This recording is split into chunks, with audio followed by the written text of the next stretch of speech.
extra special, Jim. Here you are, sir.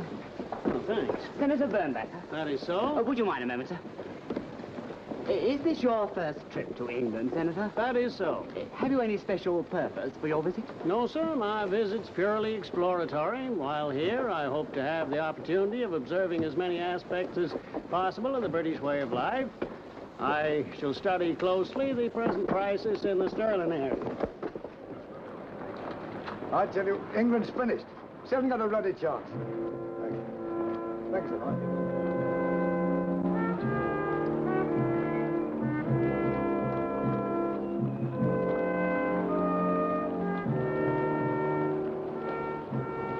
Little hope for England.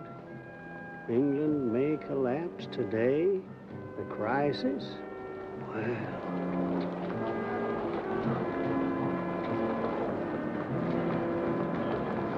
Well, I don't know. I still think England got a sort of a chance. Oh, thank heaven you at least have not been bitten by this bug of defeatism. I beg your pardon, sir? You said you still think England has a chance.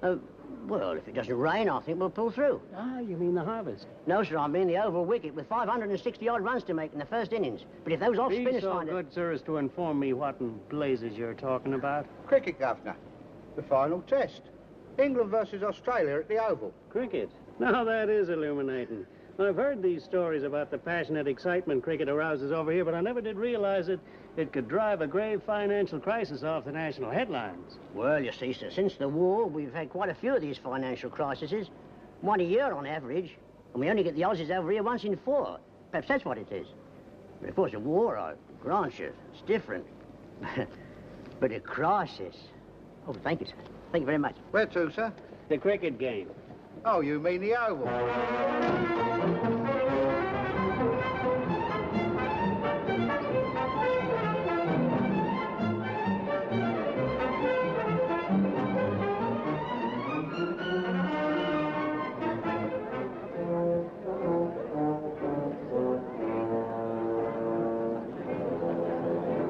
Excuse me, sir, please.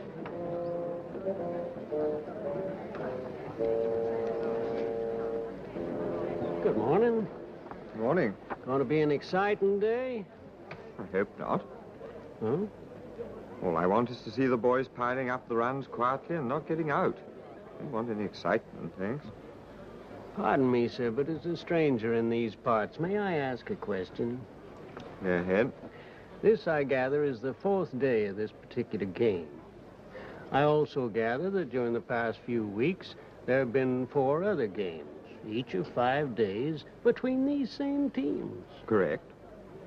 I also gather that this particular game cannot possibly decide anything, whichever team wins. That's right.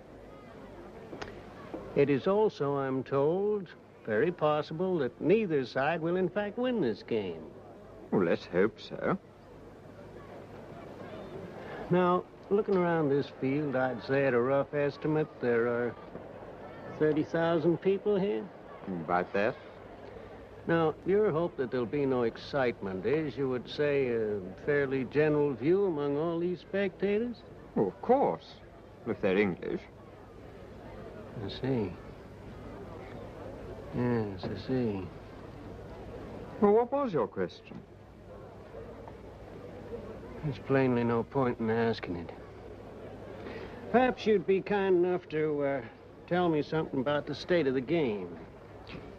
Well, on Thursday and Friday, the Australians batted, and they made that score you see over there. 563 runs for 7 wickets declared. Is it important that I should know what declared means? No. Well, on Saturday, we had a spot of rain, so there was only about 10 minutes play.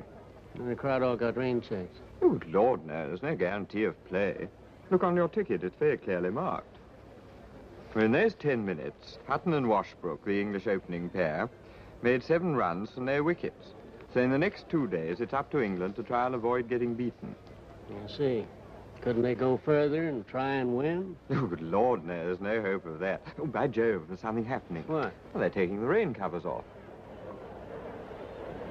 Yes, that certainly is something.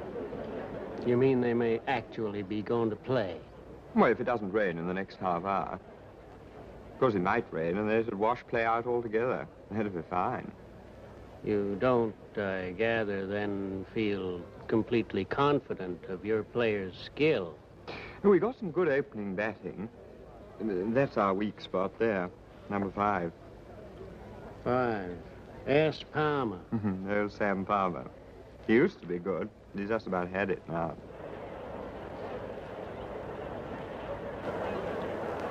Who are you looking for, Sam? My youngster and his auntie. They're not there yet. Oh, you're Reggie. I thought he was away to school camp. No, he got back last night.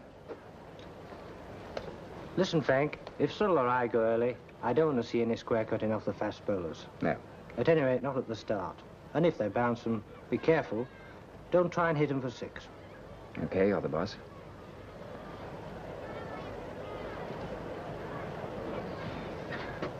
Nervous as a kitten, isn't he? Well, you can't blame him, can you? How did you feel your first test? Like him, I suppose. Didn't know whether it was Christmas or Easter. Have a word to the lad, Sam. Right, Skipper? How's your Reggie getting on? Oh, wonderful. Really wonderful. His last report said that I ought to send him for a scholarship to Oxford. I meant his cricket. Oh. Oh, well, he can bowl a bit, you know, and he does make a few runs now and then for his... Well, it's his school's third 11 he plays for. Still, I can't say, mind you, after what I've seen, that he's likely to be a... Another Sam Palmer.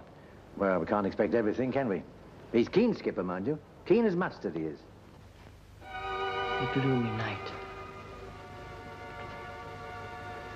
Turgid night. Umbrous night. Umbrous night.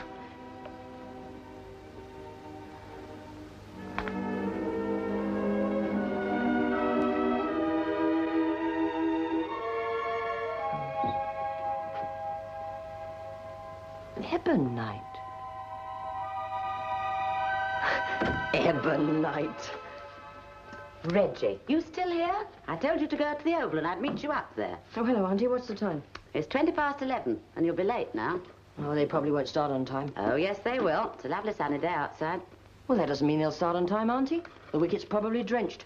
I don't know anything about that, but your dad's paid a lot of money for your seat, and I'm not having you wasting it. What have you been doing, anyway? Oh. Well, I'll just go and put my new hat on. Are you ready? Yes. Well, it doesn't look like it to me. What about your hair? Oh, Auntie, who's going to worry about my hair at a beastly cricket match? Beastly cricket match? I'll thank you, Reggie Palmer, to remember that you're the son of a very famous cricketer who's playing in probably his last test match ever. And it's up to you, to say the least of it, to show him enough respect not to sit in the expensive reserve seats at the Oval looking like a dervish. Now, you go up to your room this minute and comb your hair.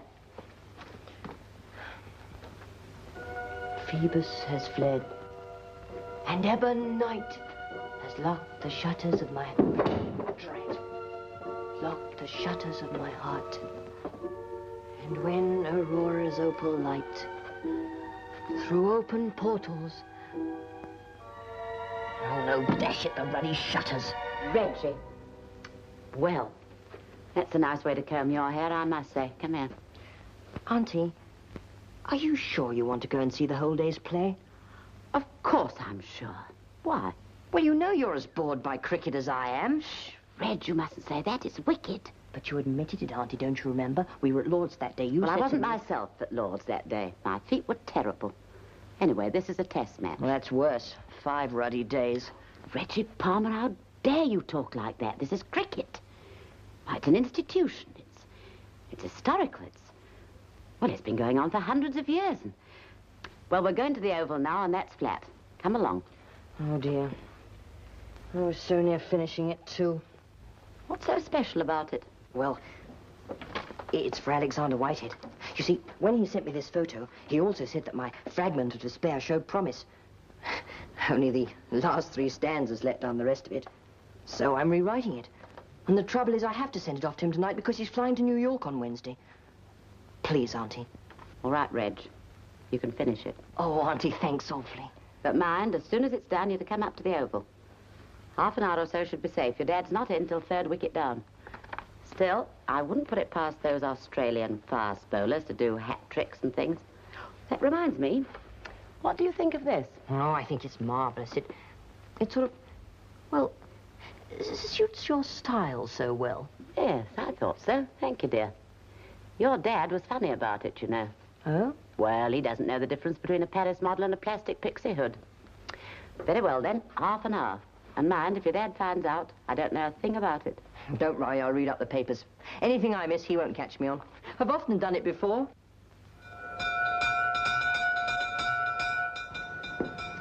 Sam, Sid Thompson wants you. Right. What's the weather going to be like, Sid? Proper scorcher. Am I having supper with you tonight? That's right, 7:30. My Reggie's back. Fine. And don't you forget to watch out for Roy Wilson dragging his feet today. I don't need you to tell me how to umpire young Sam. Young Sam? Oh, he used to coach me when I was a Surrey colt. Still thinks of me as a kid. How old are you, Sam? None of your business. I'm too old to see him in the slips now, anyway.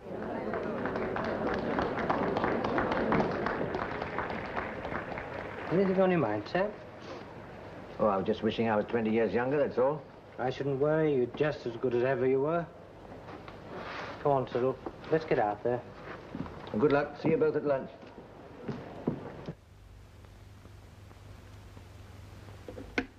Closed, and in a few moments' time, the batsmen ought to be coming out. So I'll just run through the batting order quickly for you. Hutton and Washbrook will open, of course. Then Weller at number... Gideon, there you go.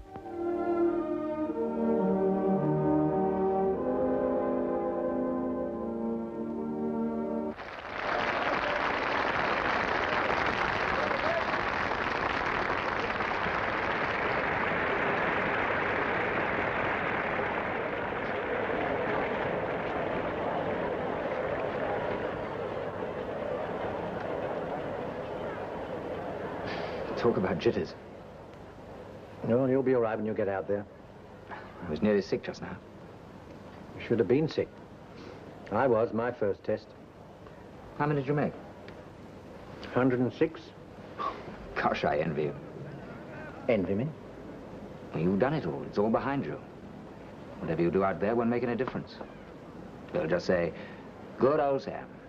Pity he got out, but you can't make runs every time. That's all you know. Did you read Ned Albion in the Record this morning? No, what did he say?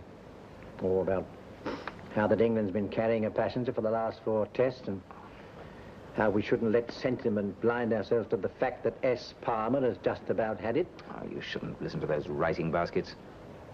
It's the people out there who count.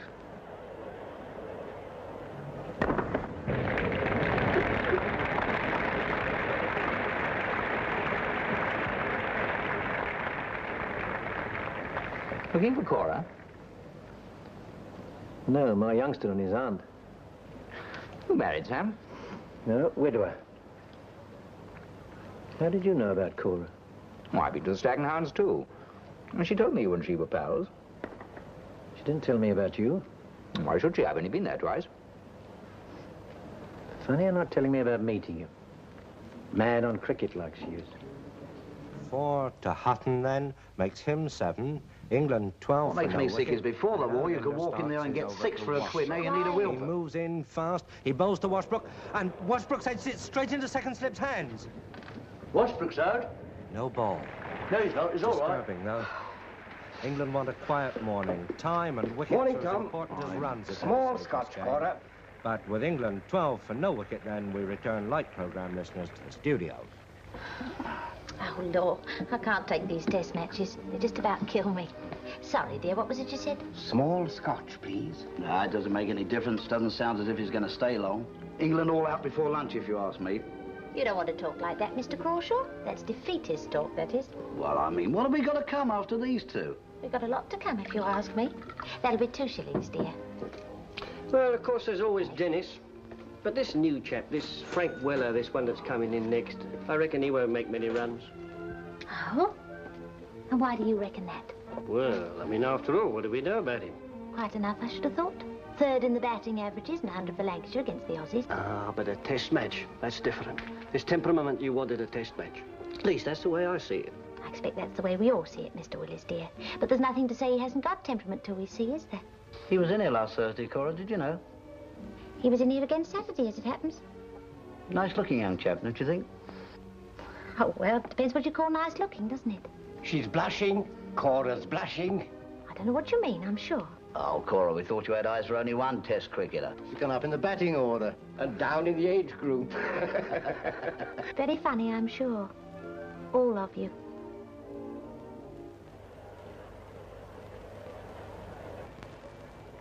Well, there they are, and about time, too. Can I have these a moment, Sam? Who are you looking for? Oh, just a girl I know.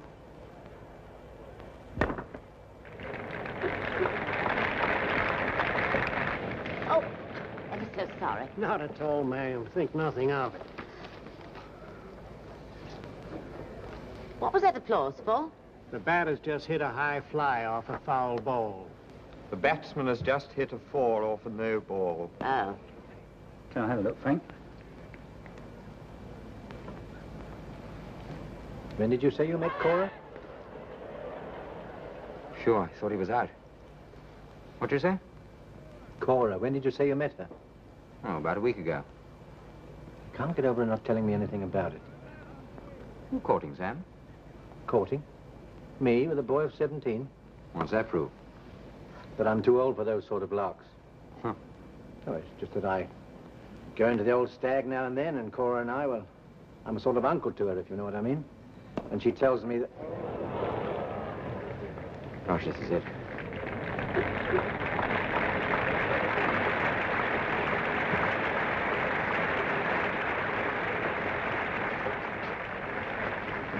Thank you.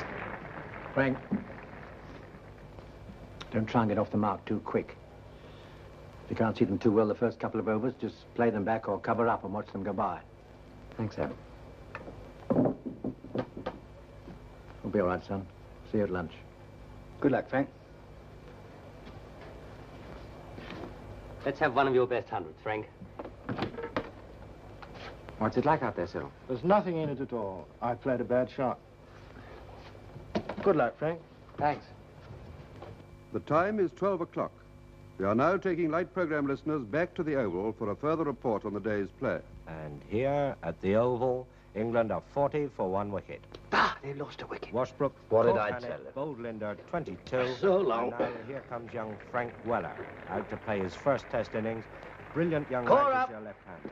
Coming, dear. You better hurry, Ducky. Your bow's in, and who knows, he mightn't last so long. More self-possessed if he were walking Frank? down Piccadilly. Might be Frank to you, but just Weller to me. Now here's his first ball from Linder. It lifts outside his off stump, and he flashes at it, and he was lucky not to get a touch on that one. Bloody young Good fool. wicket-keeper. 40 for 1.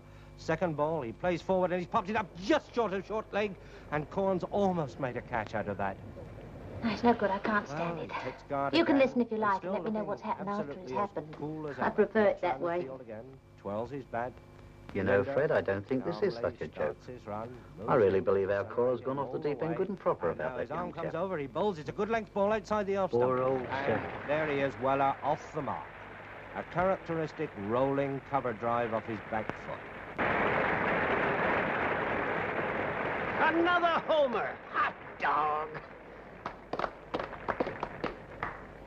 Could you tell me the right time, please? Why, certainly, ma'am. My gosh, it's only 5 minutes after 12. Thanks. This goes on until 6:30. Say, don't those guys out there ever get tired standing around for 7 hours solid? There's a lunch interval at 1:30. I'm mighty glad to hear it. The time is just 2 minutes short of 1:30. Before the next program, here's a record of a Chopin study. That's one. Gosh.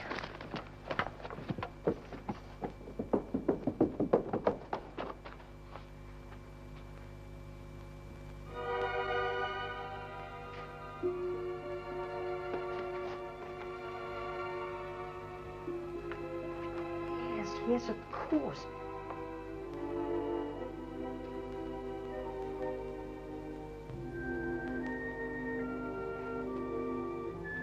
Makes all the difference.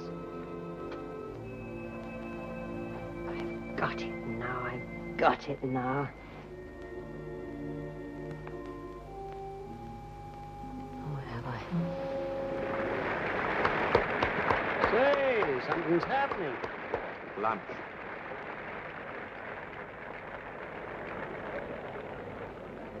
Tell me, is there a quick lunch counter at this stadium? Well, there is a place where you can get sandwiches, I think, but it's not exactly quick. There is a restaurant. Fine. Would you care to join me, ma'am? Well done, Skip. Good show, Frank. Well done, Skip. Nice work, Frank. Bowling looked good from here. Yes. Frank had a sticky time, didn't he? Well, he's still out there anyway. You'll be right this afternoon, you see. Nice work, young fella. Have you got over your nerves now? Yes, you'll be hitting them all over the field this afternoon. Yes, I think I will.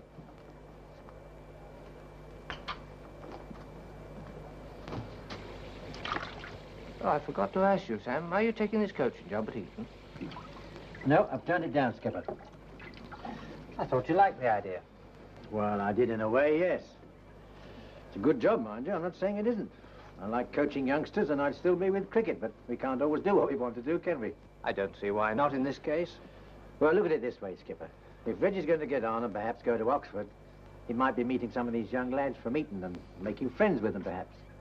And then if he's got to say who his dad is, well, see my point, don't you? Not entirely, Sam. I think you forget the world's moved on a bit since you were Reggie's age. Oh, I don't know. Young chaps are much the same today, I'd say, Skipper. Still rather sensitive about their dads having the right sort of job and all that. No, I've bought myself a sports goods business. You're going to be a big businessman, are you? Oh, no, I shan't have much to do with it. I've no head for business, never had. No, it looks as though I'm going to do a lot of gardening for the rest of my life. Sam, I'd like to meet you, Reggie. Would you really, Skipper? Well, I'll bring him up to the dressing room at lunchtime tomorrow, if you like. That'd be grand. He'd be really thrilled to meet you. A light laugh on thy lecherous lips, my crushed heart bleeding in thy hand. Gosh, just about perfect. Just about perfect. Lovely talk and no error. Oh, hello, Auntie. Hello, Auntie, indeed. I thought you'd got yourself run over or something. I'm awfully sorry I got stuck again. In fact, I got stuck several times. I quite forgot the time. What is it? 7 o'clock. Oh, Lord, it isn't. You mean it's over? As if you didn't know. Oh, I didn't, honest, I didn't. Well, what happened? Well, what's the close of play, Auntie? Quick, Dad'll be back in a second. If you think I'm going to help you lie to your father, my boy, you're very much mistaken. You'll take your medicine from him. Of all the disgraceful things to do. And your dad's last match, too. Did he bat? Well, luckily for you, he didn't. Well, what's the score, Auntie? What's the score? I've got to make sense when he comes in. Oh, please, Auntie, I really didn't know I was doing it, I promise, and I don't want to upset him. You don't either, do you, Auntie? You're a wicked, naughty boy. England made 320s, something for 2 wickets. Right. Did you bring the paper in? No, I didn't. Oh, Lord, you'll have to tell it to me then. Who made the runs? Oh, Lord, my feet. Who made the runs, Auntie? This new chap, Weller. He made 120. Uh-huh. Not out? No, he was out. How? Here, take this. How was he out, Auntie? Oh, he was caught. Where? Silly boy, how do I know where? By that chap who stands right at the bowler, I think. Mid-off. Was it a good catch? Well, he caught it. Anything sort of thrilling happen? Thrilling? In a test match? Don't think it'll rain tonight, do you, Sid? Shouldn't think so. Wind's from the north. Go in, go in. Shall I tell him I'm ill or something? You'll do no such thing, Reggie Palmer. You'll have supper with your dad and Mr. Thompson and make the best of it. See? You didn't have any lunch, I suppose? No, Auntie. Oh, yes, you did. But you had it with me and an American gentleman in that restaurant across the road. Remember? It was cold meat and salad and a very nasty trifle.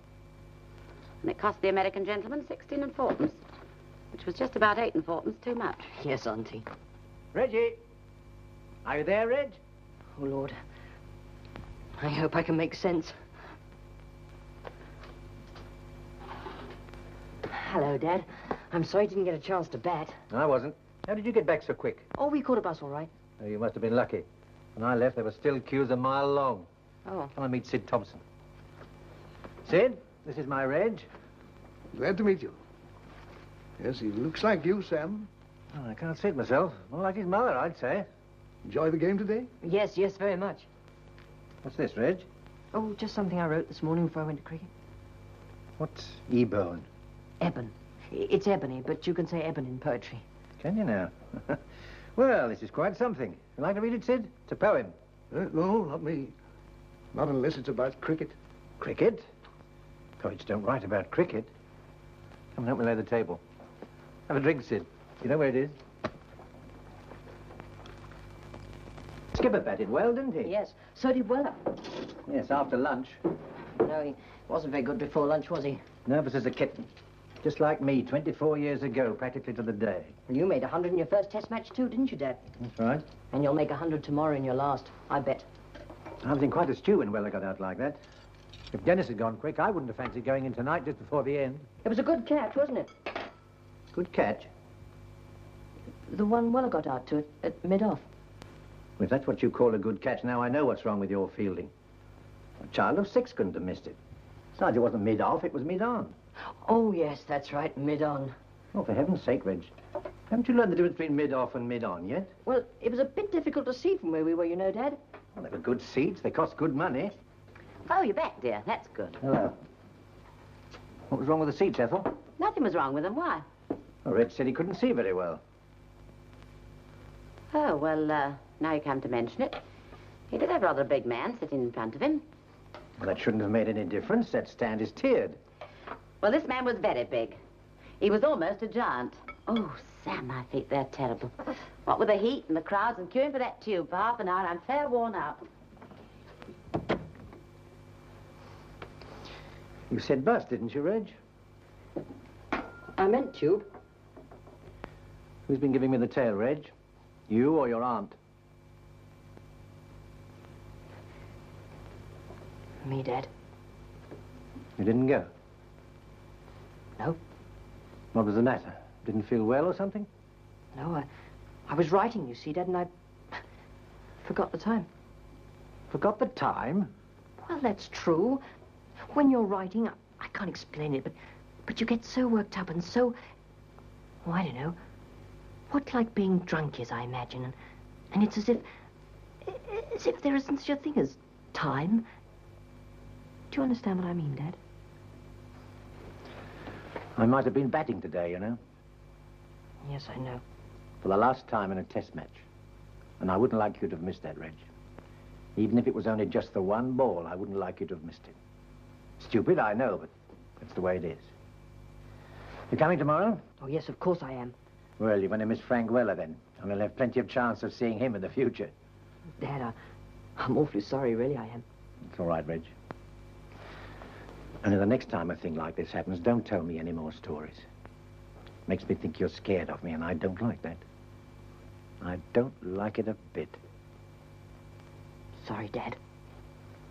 Remember that. Aren't you having one? No, I've got to think of tomorrow. This is good, is it, Reg?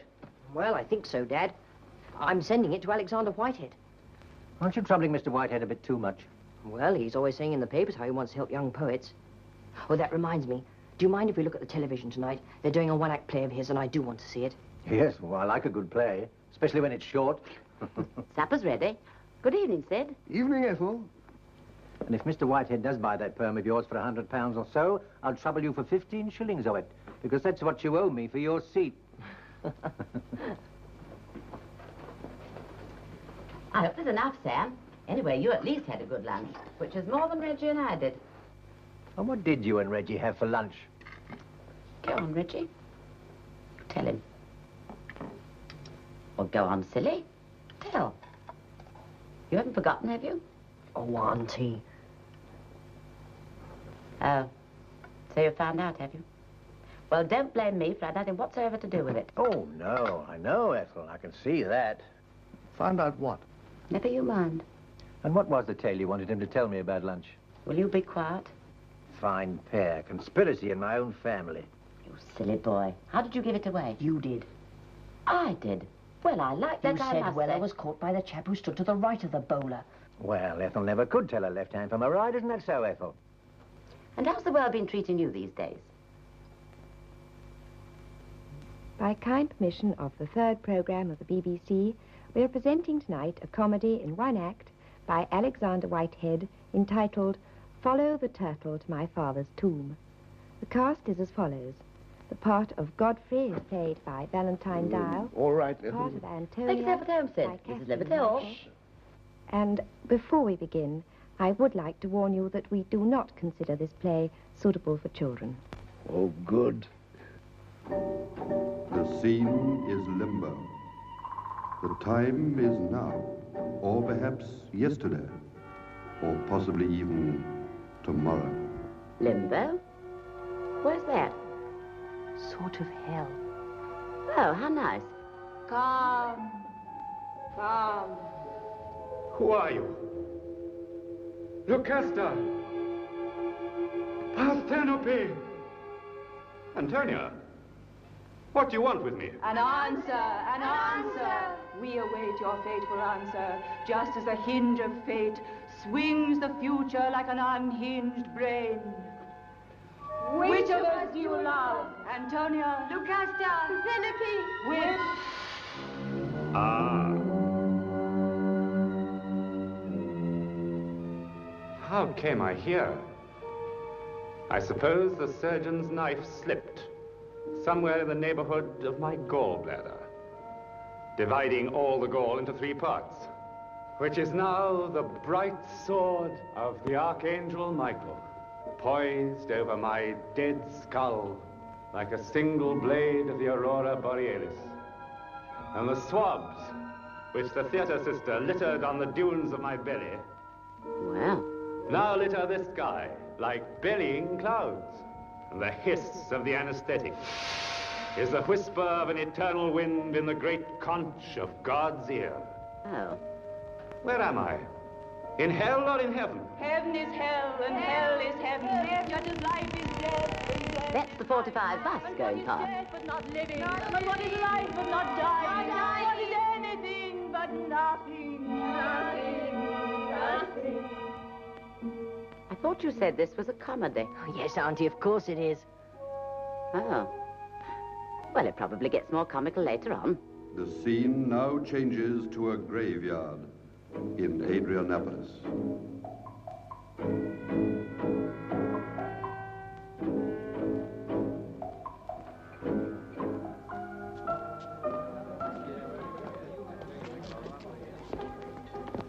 I don't think I'll come in, Sam. I'll say good night. All right, Sid. I'm sorry about the play. A bit above our heads, I'm afraid. I can see why they said not for children. Good night, Sam. Thanks for supper. You're welcome. Good evening, Mr. Palmer. Good evening. Good night. Thank you. Good evening, Sam. Going to beat your own record tomorrow? I hope so. Last orders, ladies and gentlemen, please. Last orders, please. There you are, dear. Thank you. Hello, Sam. Hello. Another Guinness, dear? No, I've had my 2, dear. We'll have this one on the house to celebrate Frank's 100th. Oh, well, I don't mind if I do. Here, put a little something in that to take home, will you, dear? You're just in time. Mild and bitter? No, I'm off it tonight. I'll have a lemonade or something. Not on the house, either. Did I love you, or you, or you? Or all 3 equally? A direct question demands an answer as direct. Say, say, say. And so, as my soul flies rocket pure through that great dome of discovery that men call the sky, and as the scarlet thread of my tangled life is rewound on the remorseless looms of the gods, so do I give you my answer. My answer is... yes.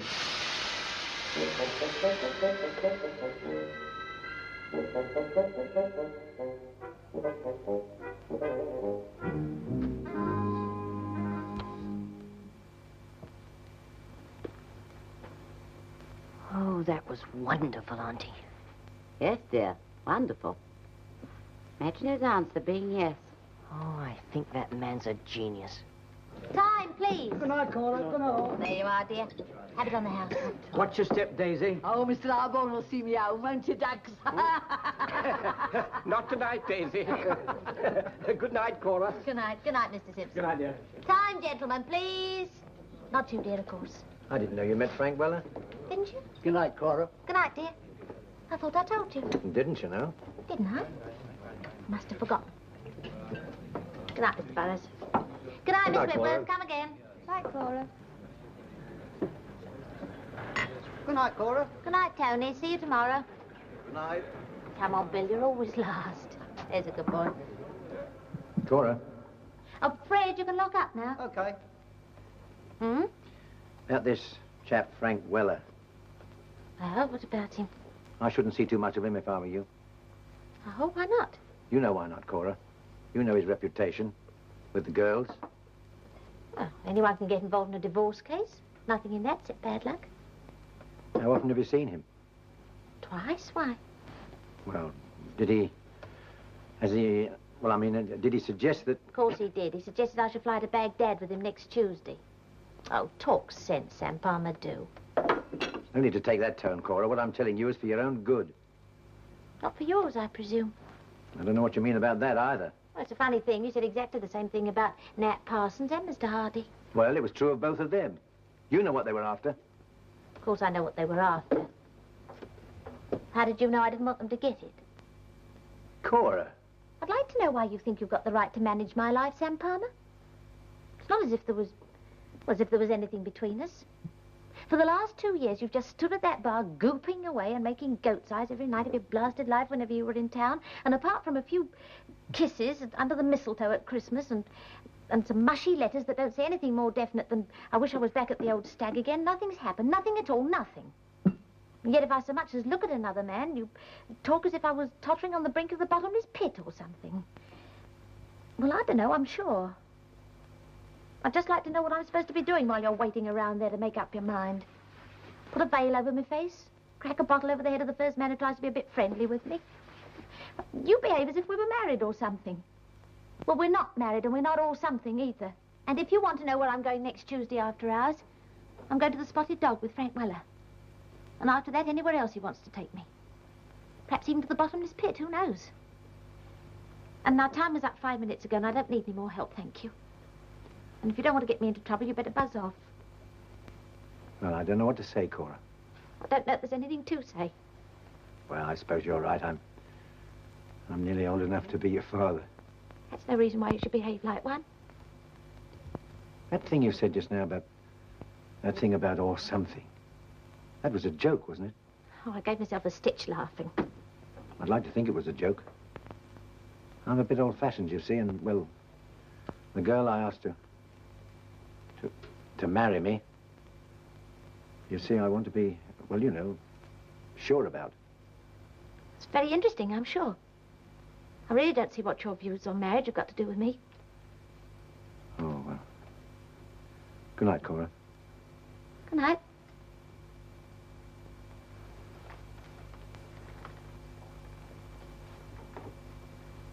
How many runs exactly did Frank Weller make today? 120. I'm going to double that tomorrow. Well, we'll see, won't we? Yes. We'll see.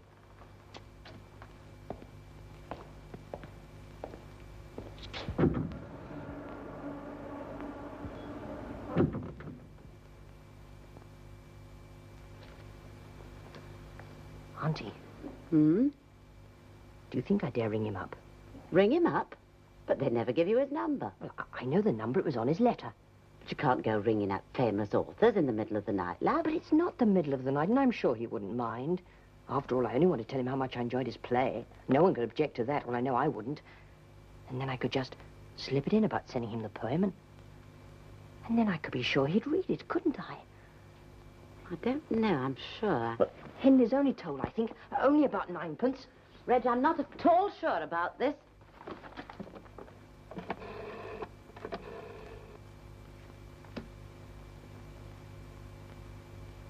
Fool, the one card in the universe that gives them the pack, you have to play it. Well, if you'll give me some indication as to what you wanted instead of sitting there goggling at me. Are you suggesting that I should have cheated, is that it? Well, you usually do. What an absurd idea. Pay no attention to my secretary. Her sense of humor is roughly as acute as Nero's. Partner, may I go out? No! Yes. Damn, answer it, will you, Fanny? You answer it, you're nearer. My secretary. Hello? Yes, this is Alexander Whitehead speaking. This is Reginald Palmer. Reginald Palmer. Yes, I sent you some poems the other week. I just rang up to tell you how much I enjoyed your play, Follow the Turtle to My Father's Tomb. Yes, it was on television tonight. This is entirely your fault. I'm in the clutches of a hysterical fan. Oh, thank you so much. No, I'm afraid I didn't see it myself. I was working. Did you know they were televising Turtle tonight? No, were they? You're sacked. You sent me some poems. Oh, yes, of course I remember. Yes, I thought they were excellent. Oh, thank you so much, Mr. Whitehead. For heaven's sake, rescue me, Fanny. As a matter of fact, the one you told me to rewrite, I'm sending down to you first thing tomorrow morning. Yes, I'm afraid I missed the last post. Oh, that's splendid. I tell you what I'll do. To be quite sure that I get it, I'll have my secretary, Miss Fanshawe, pick it up herself from the post office on her bicycle. No, she won't mind at all. It's only 2 miles. Not all of it's uphill. Hurry up, Alex. Yes, well, I must get back to work now. It was most kind of you to call. We must meet sometime. Oh, I'd love to, Mr. Whitehead. Yes, I could come down to Henley any time. How about Wednesday morning? Your plane doesn't leave till 4 p.m., does it? This juvenile delinquent seems to know more about my movements than I do myself. I think I shall engage him as my secretary. Well, I'm afraid Wednesday won't be any good. It'll have to be tomorrow. Alex, what are you doing? I must see him now. If I don't, he'll start a Down with Alexander Whitehead club or something. I shall be coshed coming out of the Athenaeum. I'm afraid the evening won't be any good. Better make it the morning. About 11.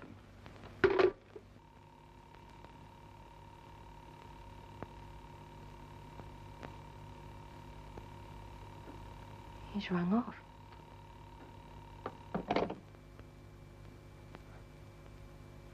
I think this must be the most awful thing that's ever happened. Well, you can't go, dear, and that's flat. But if I don't, he'll think I'm terribly rude. Ring him up again. Tell him you've made a mistake and you've got another engagement. To go to a cricket match, you would think I was mad. Don't you realize, Auntie, this man is the greatest poet since Shakespeare? I can't insult him just like that. I don't care who he is, dear, or what he is. But, Auntie, Hello, Sam. Hello.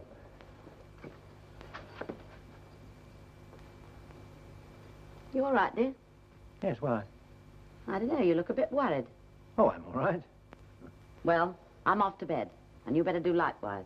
A lot depends on tomorrow. Good night, love. Good night. Night, Reg. Good night, Auntie. Reg. You know Cora, don't you? At the Stag, I mean. Oh, yes, she was here to tea one day. What do you think of her? Oh, I don't know, Dad. She seemed a bit sort of, well, ordinary.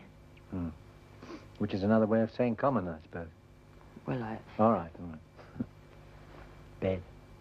Yes, Dad. Dad? Yes, Reg? I rang up Alexander Whitehead tonight. Did you? Yes. Yes, he was awfully kind. He asked me to go over to Henley and see him. Did he really? When? Oh, sometime. Dad. Yes, Reg? Doesn't matter. By the way, I want you to go up to the dressing room at the luncheon interval tomorrow. They'll let you through with a note from me. Oh, why, Dad? Mr. Hutton wants to meet you. Mr. Hutton? Oh, yes, the English captain. That's a thrill for you, isn't it? Yes, Dad. Quite a thrill. Reg? Yes? What would you say if I was to tell you that... What, Dad? No, it doesn't matter. It'll keep. Good night. Good night, Dad.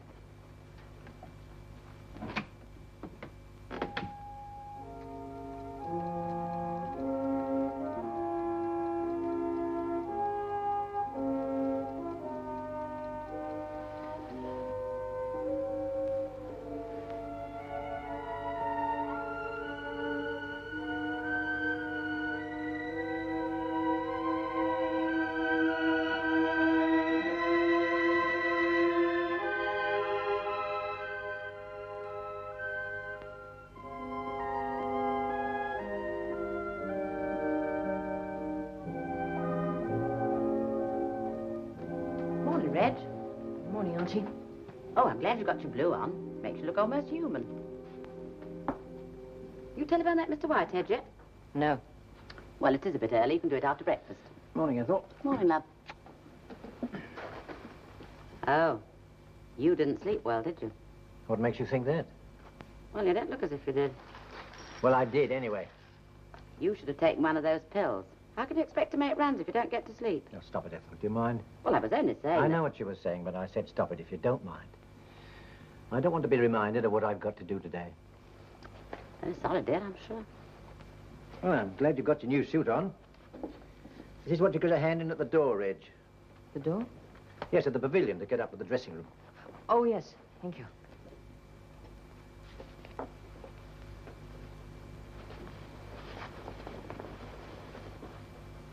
Dad, I've got to tell you something. Yes, Reg? Last night you said I wasn't to tell you any more stories. You said I wasn't to be scared of you, didn't you, Dad? Yes? Well, then it's this. I'm not going to the Oval this morning, Dad. I've got to go to Henley. Don't listen to him, Sam. He's talking nonsense. It isn't true. Did you know about this? Well, I knew it was in his mind, but I never thought... How can you go upsetting your dad like that? This morning of all mornings, asking him to let you do something he knows out of the question. I'm not asking him to let me do something, Auntie. I'm telling him I'm going to do something. Oh, you wicked boy. How dare you? Let me handle this, Ethel, if you don't mind. Now, let's get this straight. Why have you got to go to Henley? To see Alexander Whitehead. Oh. Do you remember promising me you'd come to the Oval today? Didn't promise, Dad. I only said I would. You only said you would. Do you happen to remember why you said you would, or have you forgotten me telling you it was important to me that you should be there? Today of all days. No, Dad, I hadn't forgotten. I see. Well, there's no more to be said, then, is there? Have you got your fare? Yes. Do you know how much it is? Yes, I've got enough to get there anyway. How are you proposing to get back? I don't know. I thought I might hitchhike. Or perhaps Mr. Whitehead might... You can give me the change this evening. Thanks, Dad. I think it's the most graceful, wicked, cruel thing I've ever heard. Yesterday was bad enough, but this... All right, Ethel. Off you go, Reg. Go on, catch your train.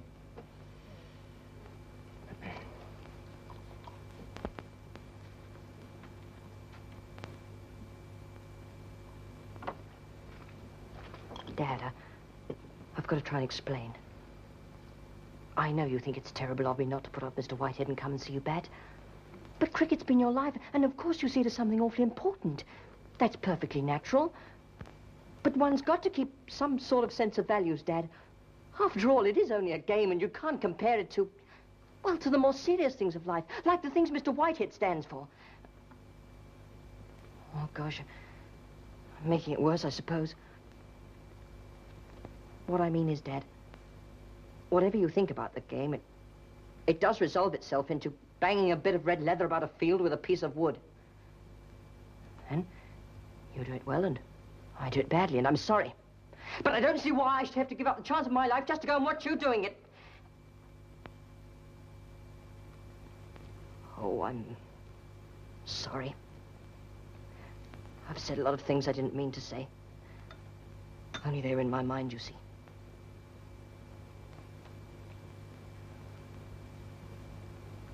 I'll get back from Henley as quick as I can, and I'll go straight to the Oval. I hope I'll be in time to see you bat. Thanks for the £1. I'll pay you back.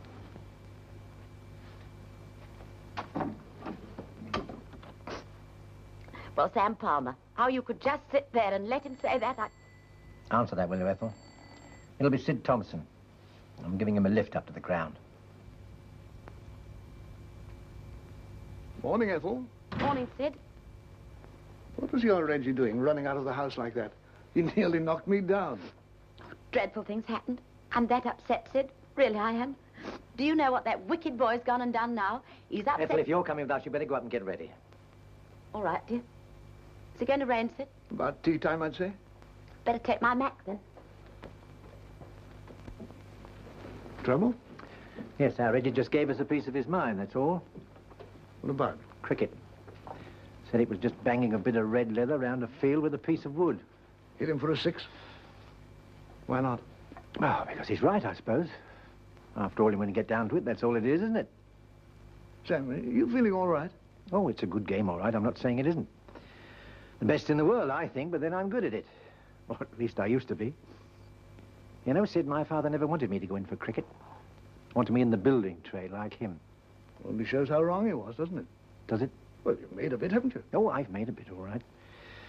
Cricket's been good to me, and I'm not complaining, but the trouble with making a game a profession is that you're at the top too young. The rest of the way is a gentle slide down. Not so gentle sometimes. Sid, it makes one feel so ruddy useless and old. Well, at least you reached the top, Sam. It's more than I did. Your name's known to millions. Yes, Sid, and I'm grateful for that, I suppose, but it isn't enough. It isn't nearly enough. A man's got to feel that he's justified himself in this life somehow, and, well, building things is different. What you've built is there when you've done, and you can look at it and say, that's what I've done, and it's solid and useful, and I've served a good purpose doing it. Writing, that's the same, I suppose. What you've written is there on paper, and people can read it and act it. Even if a lot of people don't understand it or appreciate it, but banging a bit of leather around a field. I'll bang his bit of leather when I see him. Oh, it isn't only Reg. I've been thinking it a long time. Only I had hoped that Reg wasn't thinking it too. Well, you know how it is with your kid. I don't expect he meant it. Oh, he meant it all right. Oh, well. Sid, I want runs today more than I've ever wanted them before. You'll get them. Only if you're going to be out LBW, don't do it my end, there's a pal. Now, don't look at my feet. I know I've got the wrong shoes on, but I'm not killing myself for anyone today. That's quite a hat, Ethel. Oh, thanks, Sid. Some people don't like it, you know. Some people think it looks silly. I didn't say it looked silly. I simply said I thought you had it on the wrong way around, that's all. Oh. She'll never forgive me for that, you know, Sid. Now, you're not going to let Reg upset you, are you? Reggie, I've forgotten all about him. I don't think. Well, here's my lucky farthing. It always works. Put it in your pocket before you go into bat. Thanks, love.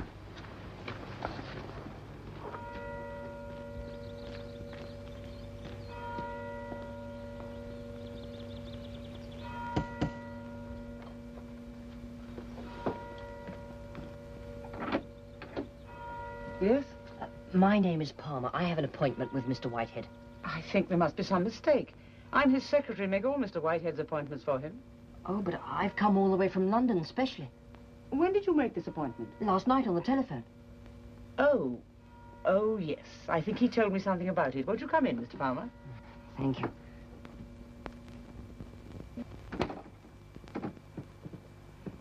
What time did Mr. Whitehead say he'd see you? 11 o'clock. Was it about anything special? Well, he asked me to show him this poem of mine.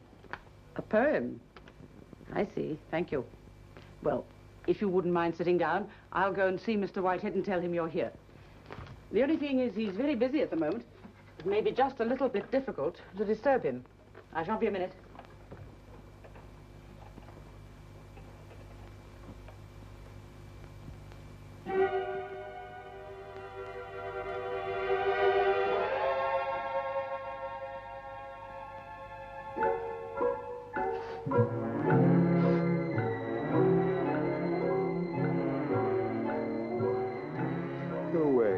Time to surface, Alex.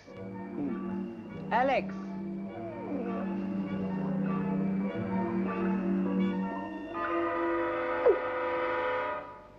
Did you pinch me? Yes. You're sacked. I can't be. You sacked me last night. I don't remember doing anything so sensible last night. What an idiotic game canasta is. Did I really lose 8 and 10pence? Yes. Oh, dear, too much sun. Take it away. What about your ode to the sun in the Listener last year? I hadn't been playing canasta till 5 in the morning. It's only 11. I haven't had my 8 hours. Fanshawe, you horrible woman. Go away. I'm going to sleep again. You'll do nothing of the kind. We've got a lot on hand today. Later, dear, later. Besides, Master Palmer is downstairs waiting for you. Who might Master Palmer be, as if anybody cared? The character you invited down to see you last night. I did nothing of the kind. I did. How dare you let me do a thing like that? What else do I pay you for except to stop me inviting beastly little boys to my country retreat? A few other things. Well, cope with him, dear. How? I've developed a very serious illness in the night. Which doesn't prevent you flying to America tomorrow. No, only lasts 24 hours. tropical origin, very rare. He's come all the way from London. And he can go all the way back to London. He'll go when you've seen him and not before. Oh, bother. That was his poem. He wanted you to comment on it. I have commented. Now read it properly and come down and be sweet to the poor boy. Remember, you were his age once. I very much doubt it. How long will you be? You've got an awful lot of letters to do today. I think about 3 hours. I suddenly remembered. I can't see anyone at all this morning. As for letters, out of the question. Why? I have my poem to write for the New Statesman. Well, you can do that this afternoon. It will take me all day. When are you going to see this boy, then? In the spring. Alex, you've got to see him. I won't have you behaving like this. Do you understand? Very well, then I shall see him at lunchtime. Do you want him to stay for lunch? Are you absolutely insensible to human suffering? I shall see him for 5 minutes at 1:30 precisely. I may give him a cocktail. Cocktail? Well, ginger pop, then. Do go away, dear. How can I enjoy my breakfast with you fluttering round me like an expectant vulture? Shoo.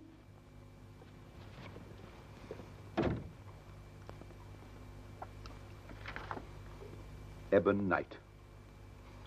T.S. Eliot, Wheeler, Eliot. Oh, it's rather good.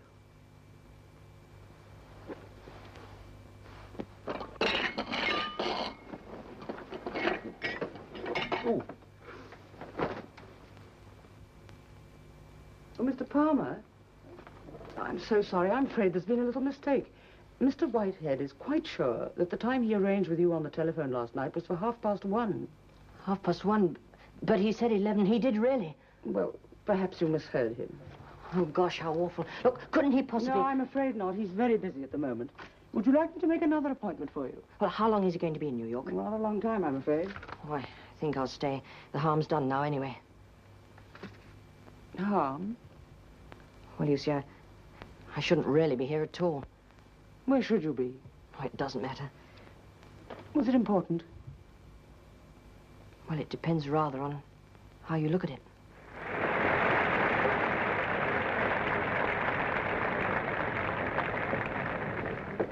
Good morning. Good morning. Good morning, ma'am. Oh, good morning. My word, I'm surprised to see you here again today. Well, ma'am, I said to myself this morning, if they can take it, I guess I can, too.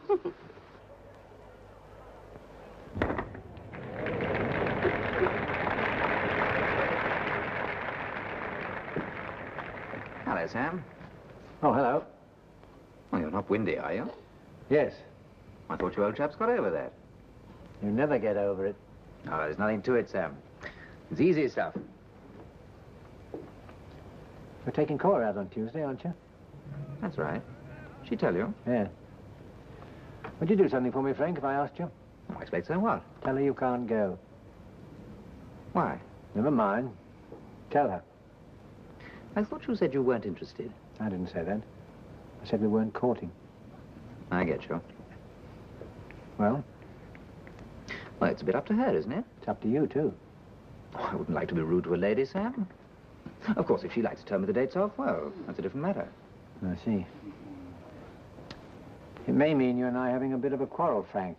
Oh, we wouldn't quarrel, Sam. You and me, what an idea. Don't do that, do you mind? Clean shirt. Okay, Sammy boy.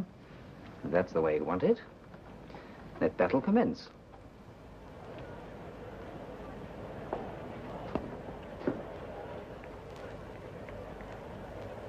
In half an hour's play this morning, then, England has scored 23 more runs without losing a wicket. So, with England 286, we return you to the studio. Thank heavens. Poor old Sam is having to wait for his knock, isn't he? Bet he's twittering up there on that balcony, poor old chap. Well, Sam Palmer? That's right. Well, of course, he shouldn't be playing at all by right, should he? I mean, look what he's done so far this season. He's passed it, there's no doubt about that. I reckon he's got a pal on the selection board, all right. Can I have another gin and tonic, please? Isn't that funny? We're right out of gin. But that bottle up there's nearly full. I said we're right out of gin. Why don't you try the Red Lion? They'll serve anybody there. Good morning.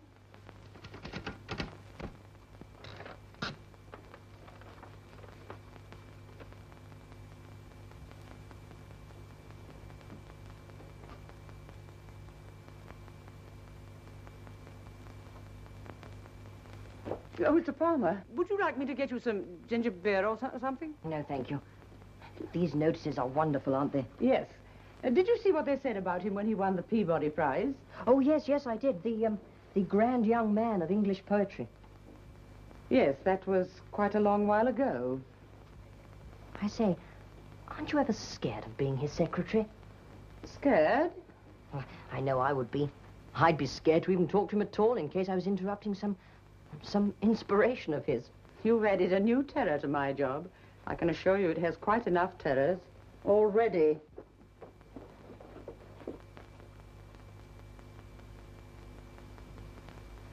Do you keep a dog? Yes. Oh, just a minute. Hello? Oh, good morning, Mr. Ponsonby. I expect you're ringing up about the poem he's working on. What? When did you tell him this? Are you sure, Mr. Ponsonby? Because he told me this morning that he had to finish it before he left for America. I see. And you're quite sure you don't need it until the Christmas edition? I see. It's just that you wanted him to lunch tomorrow, is it? Well, I happen to know that he can't. He has a date already. Yes. Yes. Thank you so much, Mr. Ponsonby. Goodbye.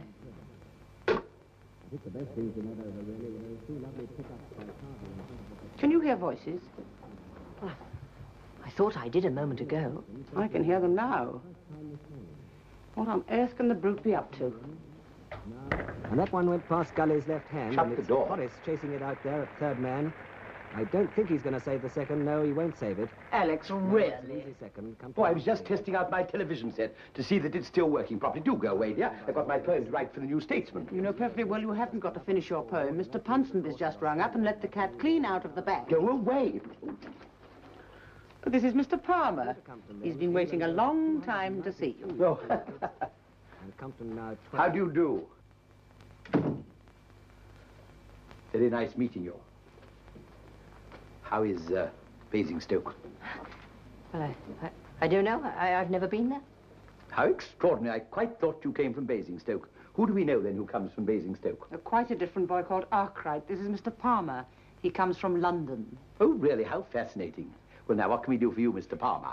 My poem. Your poem? Yes. Oh, yes, your poem. Oh, of course, yes. Yes, I've got it. No, I haven't. Oh, well, I must have filed it. Miss Fanshawe, fetch me Mr. Arkwright's poem from the file. Where exactly would the file be in which you put Mr. Palmer's poem? The poetry file, dear, is always kept in the study. Dreadful old muddler. Have a cigarette? No, thank you. No, of course not.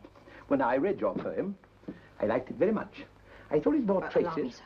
Oh, thank you. I thought it bore traces of the near... all the way. Is that a wicket? No, a boundary. Oh, thank heavens.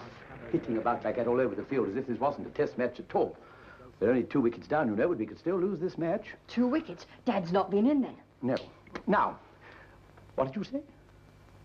I didn't say anything, Mr. Whitehead. Yes, you did. I heard you distinctly. You said Dad. Palmer. Yes.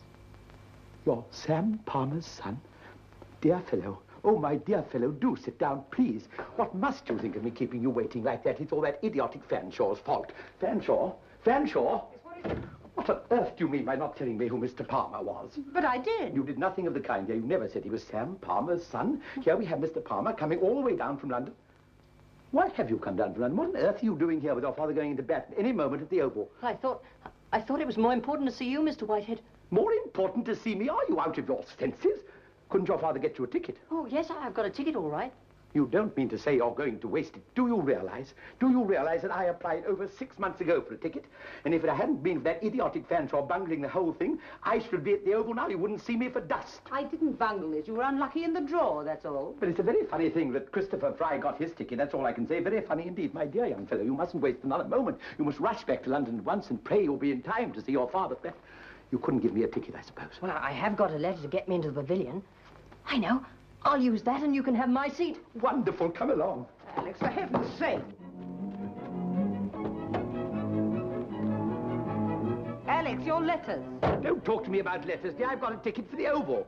Pull that string, will you? Kill yourself. Remember, it's only a game. Philistine! Fool! Well, the way some people drive. So you want to be a poet, do you? Yes, Mr. Whitehead. More than anything else. Very commendable. Far too little poetry in the world.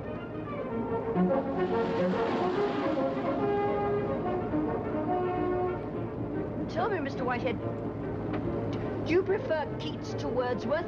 My dear boy, you mustn't expect me to talk about literature when there's a test match on. My brain doesn't function properly. Ask me if I prefer your father to Don Bradman, I'll give you the answer. I've got something to confess to you, Mr. Whitehead. I'm afraid I don't awfully like cricket. Don't you really? I have heard of such people. Excuse me, Mr. Whitehead, but isn't this a built-up area? I should think so. Why don't you like cricket?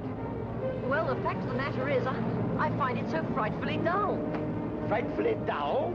Well, of course it's frightfully dull. That's the whole point. Any game can be exciting. Football, dirt track racing, roulette. The measure of the vast superiority of cricket over any other game is that it steadfastly refuses to cater to this boorish craving for excitement. To go to cricket to be thrilled is as stupid as to go to a Chekhov play in search of melodrama. Oh, did that policeman shout something? I think he was holding up the traffic, Mr. Whitehead. Oh, how frightfully kind of you. What was I talking about? Chekhov. Oh, yes, Chekhov and cricket. Great similarity, you know. Same sense of shape, of pattern, form, design. Each done with that superbly satisfying art which conceals art. Having the same passion for the beautifully inconclusive. Your father would know what I was talking about. Great artist, your father. Do you really think he's that, Mr. Whitehead? My dear boy, there were two innings of his that I shall remember till my dying day. One was when Surrey needed runs fast. He made 103 in just under an hour without a single vulgar or bucolic stroke. The other was an occasion at Lord's in a test match, get out of the way, when in the 2 hours between lunch and tea, he made, with consummate elegance, exactly 6 runs and broke the Australians' hearts. Oh, a great man. Man to be remembered. We must be through the limit now, mustn't we? Well, I think that... Good, we can open up a bit.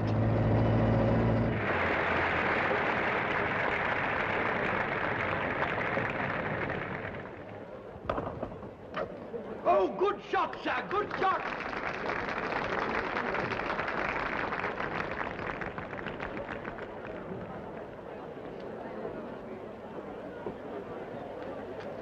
Row-o. Row-o.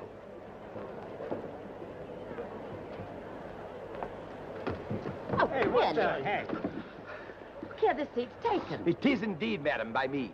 You can't come barging in taking any vacant place, you see. You ought to know better. Shh.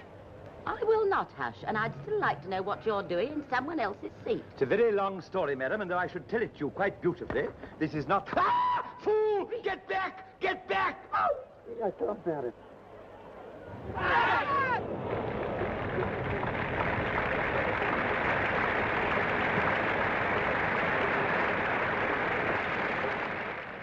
Well, he must come in now. They can't make him face that last over.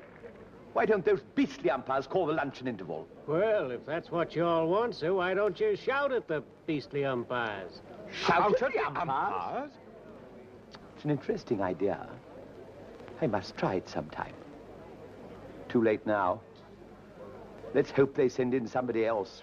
Good luck, Sam. Thank you. Best of luck, Sam. Good luck, Sam. Now, don't worry. It's a nice, easy place wicket. Thanks, Dennis. No, it's him, I'm afraid. Excuse me.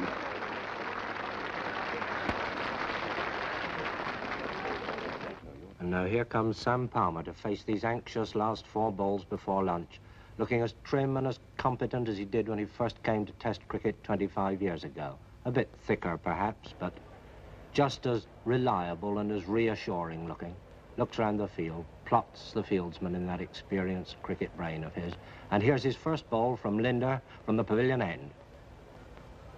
Not out. He's hit him on the pad and appealed for LBW. Not out. But it was a very close thing. That was a very confident appeal.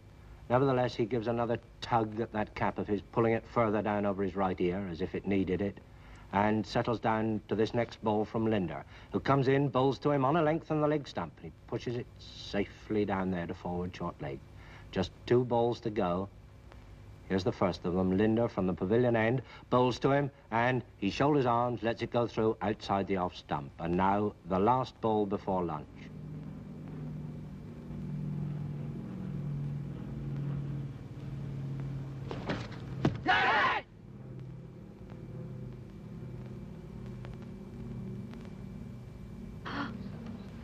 He's out.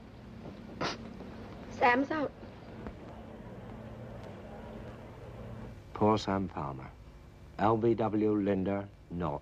You can feel the disappointment for him all the way around the ground. That then is England 316 for 4, and we return you to... But wait, just a moment. Look at this. The entire Australian side is lined up in a corridor down from the wicket, and they're cheering Palmer as he walks back to the pavilion. And all the way around the ground, people are standing up cheering. Hutton stands back to let him go up the pavilion steps first. Get out, Sam! Get out,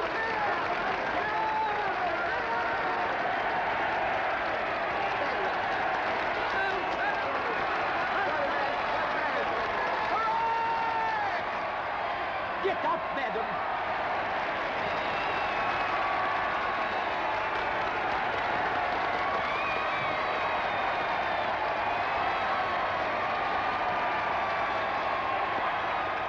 But he didn't score.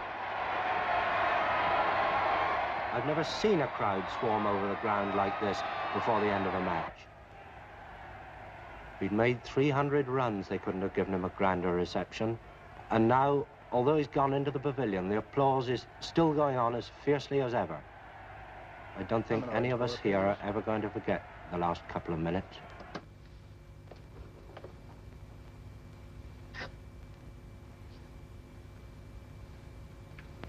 Beg your pardon, dear. You said rum and orange, didn't you?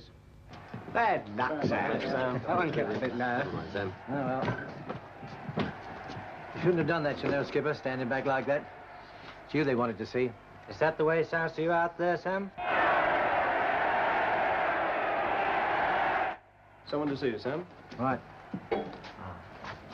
I don't believe you're right, Dad. It didn't look out to me. I was out all right. Sid doesn't make mistakes. Now, Skipper, this is my Reggie. Delighted to meet you. How do you do, sir? Looks like a cricketer, Sam. I know, it's a pity. Why pity? Well, he's going to be a poet, and he ought to look like a poet. Deceptive appearance, eh? Come back 5 minutes before start of play and we'll have a little chat about Tall Man. What about Tall Man? Never you mind. Dad, I've, got to ask someone to dinner. Well, your aunt won't like that. Don't give her time to do her shopping. Who? Alexander Whitehead. You don't mean it? Yes. He isn't coming? Yes, he is.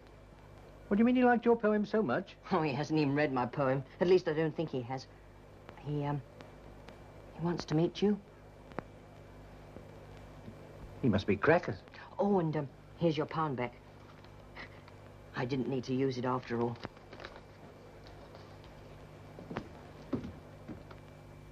I beheld today an astonishing spectacle. It was no less than the personal Dunkirk of an aging cricketer. But a crowd of many thousands, with the wildest enthusiasm, hailed it as his greatest triumph, no less. Oh, dear. They're the wrong colour. Well, they're the best I could get, Auntie. Well, we'll have to do, I suppose. Really, Reggie, I do wish we could have had a bit more warning. Oh, he won't mind. He's very bohemian. Bohemian? That means caviar and champagne.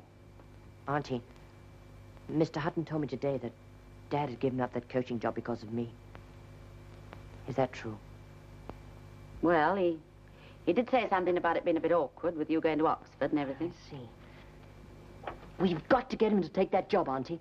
And how, I should like to know. You know what it's like getting your dad to do anything. Mules aren't in it. Oh, you and I can manage it together. A conspiracy, Auntie. Probably unlike that little conspiracy of ours last night, eh? Do help me, Auntie. Will you? All right. It's very important to me, you know. It's important to my amour propre. And what's that when it's at home? Do me up, Ethel, will you? Lasses thing. All right, dear, don't get so overexcited. You'll choke yourself. Of all evenings to invite a ruddy poet to supper. Well, that's what I've been telling him. Now, look, Reg, if I get a bit stammery and get myself into a sentence and don't know how the blazes to get out of it, and that's very likely, mind you, you chip in quickly, you understand? Rescue work is what I want from you tonight. And anyway, I expect you to do 90% of the talking. You and Ethel. Oh, Lord, here we go. Haven't done this blooming tie yet.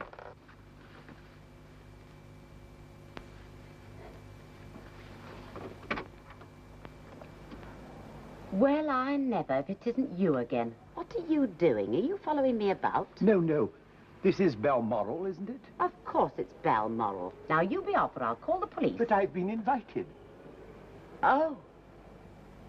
Oh, it isn't. It couldn't be. Mr. Whitehead. Oh, do come in, please. How dreadful. Whatever must you think of me? I'd no idea. Oh, you're dressed. Will the great man be dressed, too? Do you mean my brother? Hello, Mr. Whitehead. You wretched boy, why didn't you warn me? Look what I'm wearing. Oh, please, Mr. Whitehead, don't you worry one bit. My brother and I often slip into something loose for dinner. It makes us feel more relaxed, you know. Now, would you just excuse me while I nip into the kitchen? Because it's our maid's night out, see? Now, Reggie, you look after Mr. Whitehead, dear. In here, Mr. Whitehead. Shh, hold still. Can I get you a glass of sherry or something? No, thank you. A cigarette, Mr. Whitehead? No, thank you. Reggie, it's quite on the cards. I'm going to make an embarrassing spectacle of myself tonight. I'm absolutely paralyzed with nerves. I once met Jack Hobbs, you know, and for 10 minutes I could do nothing but make incoherent clicking noises, which luckily he took to be my observations on the weather. If anything like that should happen tonight, I want you to help me out. This is my father. Dad, Mr. Alexander Whitehead. How are you?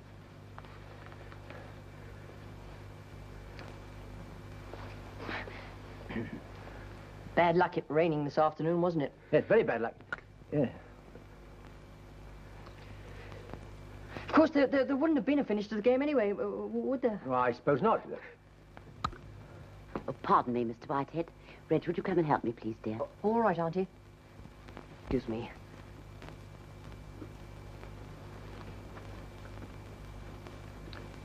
We saw a play of yours last night on television. Did you? Yes, quite remarkable, I thought. Did you indeed? Quite remarkable.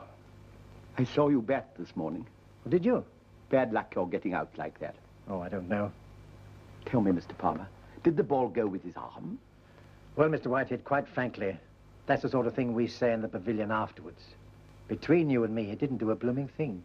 It was straight and I missed it, that's all. Oh, that's wonderful. That's exactly what I thought you'd say. You see, I think I ought to tell you, Mr. Palmer, you've been a hero of mine ever since I was at school. Really? Yes. And this morning, when you were out like that and the crowd stood for you, well, I blubbed, just as if I was at school again. Well, I never. At the same time, I don't mind telling you I envied you a bit. Envied me? Your choice of professions. You see, others aren't quite so rewarding. Well, take my own, for instance. I mean, when the time comes for me to retire and I write my last play, if I'm bowled for a duck on the first night, I don't quite see the audience standing and cheering me for 5 minutes. Yes, but your profession, well, I mean, it is a profession. After all, what you do lasts. What I do, or what I have done, rather, well, there's nothing to show. Nothing to show, but you're out of your mind. I beg your pardon, Mr. Palmer. It's just I always get so excited about this. You see, it's the old argument of the non-creative artist being forgotten, while the creative artist lives on. Well, am I what was it, a non-creative artist? Of course you are, but now tell me, Mr. Palmer, do you think Paganini's forgotten? Is Pavlova? Is Nijinsky? Is Garrick? Of course they're not. The non-creative artist has it over the creative artist all the time, because what he's done or has done must go on getting better and better as the years go by until a legend of greatness is built up which goes far beyond the actual truth. Do you think Paganini was as good as all that? Of course he wasn't. It's just that his legend has grown up with the years, just as your legend will grow up until in 50 years' time you'll be enthroned on Olympus between Don Bradman and W.G. There won't be any legend about me, Mr. Palmer, because I've left a record behind for posterity to read and probably sneer at. They can't sneer at you, Mr. Palmer. That's why I envy you so deeply. Well, I can't say that I've understood everything you've said, Mr. Whitehead, and one or two of those names you mentioned just now, I have to confess I wasn't too sure of myself. Still, coming from a man like you, that's quite a comfort. Quite a comfort. Because I don't mind telling you, I've been worrying a bit lately, and this damn collar's too tight. Take it off. I think I will. Mr. Palmer, I want to ask you something really important. Do you hold your hand further over for the hook? Oh, no. Never move your hands for any stroke. Now, look, I'll show you. Now, this is my grip. I suppose it isn't what you call classical, but still it works. Now, for a hook, I put my foot across and hit into it, like that. I wonder if I might try that while it's still fresh in my mind. Yes, do. Now then, get the grip right, that's right. Thumb over, that's right. Now, foot across, and that's not bad. Now, try again. Thumb over, get that grip right, that's right. Now, now hit right into it.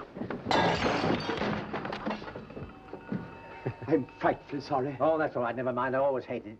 Now, I don't think you got that quite right. Just let me show you that again. Dinner's quite ready. Oh, my best Chinese vase. Sam Palmer, how could you? I'm afraid I did it. Oh? Oh, well, Mr. Whitehead, it doesn't matter a bit, really. Where's your collar? I took it off. It's more comfortable. Well, shall we go in? I still don't see how you get any force into the stroke without changing the grip. Well, it's all a question of timing. Excuse me? You mean like this? Oh, that's all right, Mr. Whitehead. Now, watch my hand. Oh, hello, Cora, dear. Could I see Sam a moment, please, Miss Palmer? Well, dear, he's just at dinner and we've got rather an important guest. Well, I only want a word. Just one word. All right, dear. I'll tell him. Sam, it's Cora. Can you see her for a minute, dear? Hello, Cora. I don't want to interrupt you, Sam. I just wanted to ask you if you were coming to the stag as usual tonight. No, I'm sorry, we've got a guest. Well, tomorrow then? I don't know, Cora.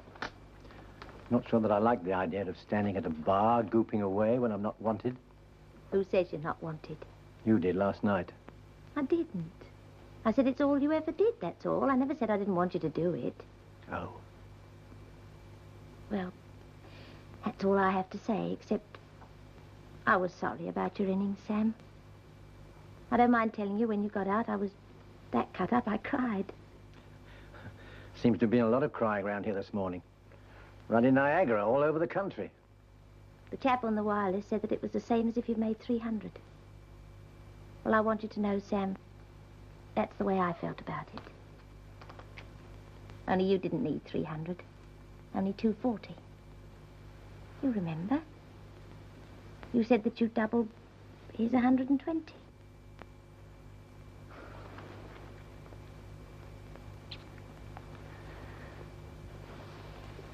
Cora, what you said about me last night, that's all right. It's what you said about yourself that's been worrying me. What was that? Well, you said... Well, you implied... Well, perhaps you mightn't always have been all you should have been. You don't know an awful lot about things, do you, Sam? Well, I promise you that in that respect, I'm no better and no worse than 99% of the rest of the old human race. Oh, don't quibble, Cora. Would you like to swear to me this very minute that there's never been anybody else? Well, I don't know if you've got the right, Sam. Oh, go on. Yes or no? Which is it? No. Swear? Swear. Oh, my dear. Mr. Palmer, I've got it. I really believe I've got it. It's Cora, isn't it? How are you, Cora, my love? I'm very well, thank you, Mr. Whitehead, dear. Are you staying for dinner? I do hope so. If so, my cup of bliss will be full. No, I'm afraid not, Mr. Whitehead. I have to get back to the stag. Oh, what a shame. Now, look, Mr. Palmer, if I hold my hand like You that... mind going back in the dining room, Mr. Whitehead? My sister will be getting a bit fussed. I'm just coming in, and I'll show you in a minute. Do you know Mr. Whitehead? Yes, he used to come into the Green Man at Chelsea quite a bit. How well do you know him? Sam Palmer. Auntie says you're to come because the soup. Oh, Reggie. Well, there it is, Reg, for better or for worse. What do you think? For better. Good night, Sam. I'll see you at closing time to help you with the washing up.